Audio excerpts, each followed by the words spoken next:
ആ ഒരു മെഡിറ്റേഷൻ ധ്യാനം അതിലങ്ങനെ എത്തിപ്പെട്ടു. അങ്ങനെ യൂട്യൂബിൽ നിന്ന് ഓരോന്നും എക്സ്പീരിയൻസ് ചെയ്യാൻ തുടങ്ങി. ധ്യാനം എങ്ങനെ, അതിലൂടെ നമുക്ക് എത്രാപ്പം കുറച്ച് എനിക്ക് സത്യങ്ങൾ മനസ്സിലാക്കാൻ പറ്റി. കാരണം അവൾ ഈ ഭൂമിയിൽ എന്ത് ഉദ്ദേശത്തോടെയാണേ വന്നത്, അവളെ കർത്തവ്യം പൂർത്തിയാക്കി.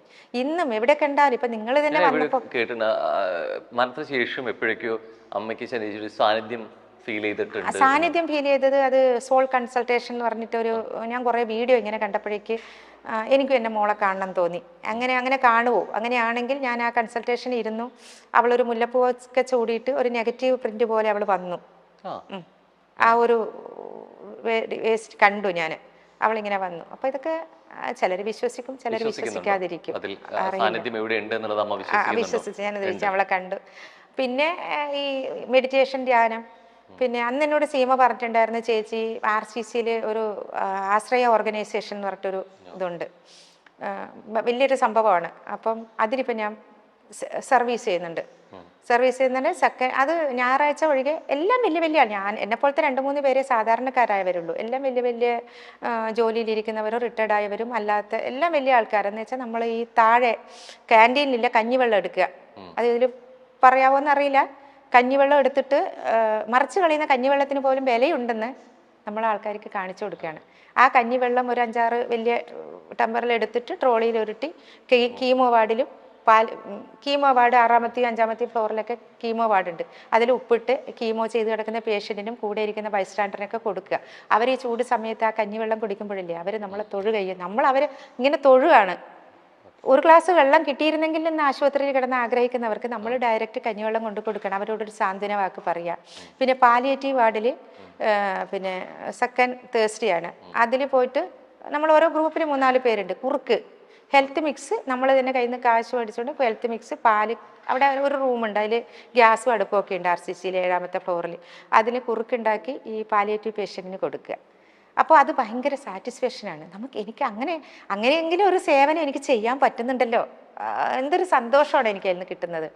കാരണം അതൊക്കെ ഒരു വലിയ കാര്യമല്ലെങ്കിലും മറിച്ച് കളയുന്ന കഞ്ഞിവെള്ളമാണ്. അപ്പോൾ എത്രയോ പേര് അവിടെ സർവീസ് ചെയ്യുന്നുണ്ടെന്ന് അറിയാമോ ആശ്രയ ഓർഗനൈസേഷൻ്റെ. അമ്മയും ശനേശിയുമായിട്ടുള്ള അവസാന ഒരു നിമിഷം ശരിക്കും ഏതായിരുന്നു? അവസാന സമയം ശരിക്കും എപ്പോഴായിരുന്നു?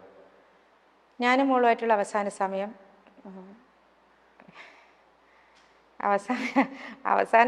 PRSൽ ലാസ്റ്റ് അവൾ ഈ ട്രക്കോസ്റ്റമി തൊണ്ടയിലിട്ട് കഴിഞ്ഞ ശേഷം അവൾക്ക് സംസാരിക്കാൻ പറ്റില്ലായിരുന്നു.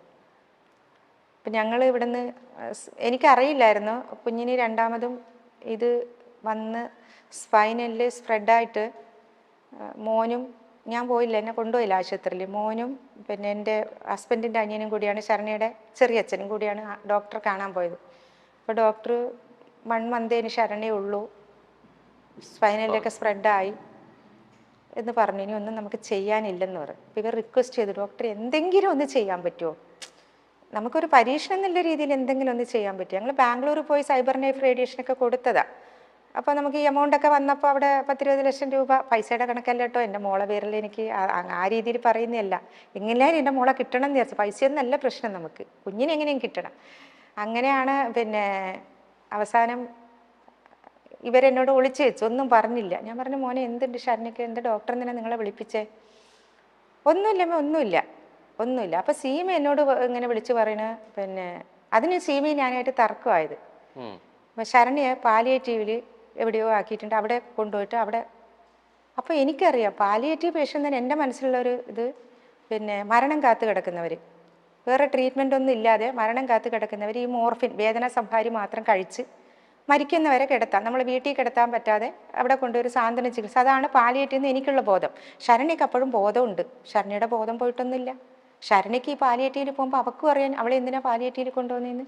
അപ്പം ഞാൻ ചോദിക്കണം, എൻ്റെ കുഞ്ഞിനൊരു കുഴപ്പമില്ല, പിന്നെ എന്തിനാ പാലിയേറ്റീവിൽ കൊണ്ടുവന്നേ? അപ്പം ഇവർ ഡോക്ടർമാർ പറഞ്ഞിട്ടാണ് പറയുന്നതെന്ന് എനിക്കറിയില്ലല്ലോ. ഞാൻ എൻ്റെ കുഞ്ഞിനൊരു കുഴപ്പമില്ല മാത്രം, അതിനെയാണ് ഞാൻ സീമി തർക്കിച്ചിട്ടുള്ളത്. ചെറിയ ഇതൊക്കെ ഉണ്ടായിട്ടുള്ളത് അതിന് മാത്രമാണ്. അപ്പോൾ ഞാൻ പറഞ്ഞു, പൈസയാണോ സീമക്ക് പ്രശ്നം? ഈ വീട് വെക്കുക, പൈസ ഇല്ലായിട്ടാണോ എൻ്റെ കുഞ്ഞിനെ പാലിയേറ്റീവിൽ കൊണ്ടുപോകണമെന്ന് പറയുന്നത്? സീമക്കൊന്നും എന്നോട് ഉത്തരം പറയാൻ വാക്കുകളില്ല. അപ്പോൾ മോൻ പറഞ്ഞു, അമ്മ സീമ ചേച്ചിയോട് എന്തിനാ അങ്ങനെ ദേഷ്യപ്പെട്ട് സംസാരിക്കാൻ? പിന്നെ സീമ എന്തിനാ പാലിയേറ്റീവിൽ കൊണ്ടുപോകാൻ പറയുന്നത്? എൻ്റെ മോക്ക് എന്ത് കുഴപ്പം? അവൾക്കൊരു കുഴപ്പമില്ലല്ലോ. എനിക്കറിയുന്നില്ലല്ലോ ഇവർക്ക് ഇങ്ങനെ ഉള്ളത്, ഇവർ പറഞ്ഞത് ഇവരെന്നോട് മറച്ചു വെക്കുകയല്ലേ. അപ്പോൾ ഒരു മാസം അങ്ങനെ നോക്കാം, വീട്ടിൽ നിന്നിട്ട് അവളുടെ ആ ഒരു ഡെത്ത് കാണണ്ട എന്നുള്ള രീതിയിലാണ്. അവിടെ ആകുമ്പം ആൾക്കാരൊക്കെ ഉണ്ടാവുമല്ലോ, ഡോക്ടർ നഴ്സുമാരൊക്കെ, അതാണ് സീമ അങ്ങനെ പറയുന്നത്. പക്ഷെ ഞാൻ സമ്മതിച്ചില്ല. ഞാൻ പറഞ്ഞു ഒരു കാരണവശാലും എൻ്റെ കുഞ്ഞിനെ പാലിയേറ്റീവിൽ കൊണ്ടുപോകാൻ ഞാൻ സമ്മതിക്കത്തില്ല. ഞാൻ അവളെ നോക്കും. അവളെ ഒരു കാര്യം എടുക്കുന്നതിന് എനിക്കൊരു ബുദ്ധിമുട്ടും. ഞാൻ എൻ്റെ കുഞ്ഞിനെ നോക്കും. ഈ വീട് വിൽക്കാം, എവിടെ വേണമെങ്കിലും എൻ്റെ കുഞ്ഞിനെ കൊണ്ടുപോയി ചികിത്സിക്കാം, എനിക്ക് വീടും ഒന്നും വേണ്ട, എൻ്റെ മോളെ മതി. ഇതാണ് ഞാൻ പറയുന്ന വാക്ക്. പക്ഷേ വീട് വിറ്റിട്ടും കാര്യമില്ല എന്നുള്ളത് അവർക്ക്. വീട് വിറ്റിട്ട് കാര്യമുണ്ടെങ്കിൽ വീടല്ല, സീമയുടെ വീടും സീമ വേണമെങ്കിൽ വിറ്റേനെ ശരണിക്ക് വേണ്ടി. അല്ല, അത്രയും ഞാൻ പറയുകയാണ്, വിൽക്കുന്നല്ല അത്ര പോലും ഞാൻ പറയാം. അതിനല്ല സീമ എതിർക്കുന്നത്. കാരണം ഒന്നിനും ഒരു പ്രതീക്ഷയില്ല എന്നല്ലേ ഡോക്ടർ പറഞ്ഞിരിക്കുന്നത്, നമ്മൾ ഇനി ഒന്നും നോക്കണ്ടെന്ന്. പക്ഷേ എന്നിട്ട് ഈ പറഞ്ഞ സമയത്ത് അപ്പോൾ ഇവർ റിക്വസ്റ്റ് ചെയ്ത് എന്തെങ്കിലും നമുക്ക് ചെയ്യാൻ പറ്റും. കൊറോണ സമയമാണ്. അപ്പോൾ ശ്രീജിത്തിലെ ഡോക്ടർ പറഞ്ഞു വേണമെങ്കിൽ നമുക്ക് റേഡിയേഷൻ കൊടുത്ത് നോക്കാൻ ഞാനൊരു ലെറ്റർ തരാം. വലിയ പ്രതീക്ഷയൊന്നുമില്ല, ഒന്ന് തൽക്കാലം ഒരു 6 മാസം 1 മാസം എന്നുള്ളത് 5-6 മാസം നീട്ടി കിട്ടിയേക്കാം, അല്ലാതെ കൊച്ചിന് കിട്ടുന്നവർ പറയുന്നില്ല. അപ്പോൾ ഇതൊന്നും എനിക്കറിയുന്നില്ല, പിന്നീട് ഞാൻ അറിയുന്നത്. അങ്ങനെയാണ് RCCയിൽ ഞങ്ങൾ റേഡിയേഷൻ. അപ്പം ഞാൻ ചോദിക്കുന്നത്, ഈ RCCയിൽ റേഡിയേഷൻ എന്തിനാണ് കൊച്ചിനെ കൊണ്ടുപോകണേ? എനിക്കറിയില്ലല്ലോ ഇവർക്ക് സ്പൈനലിൽ വന്നത്.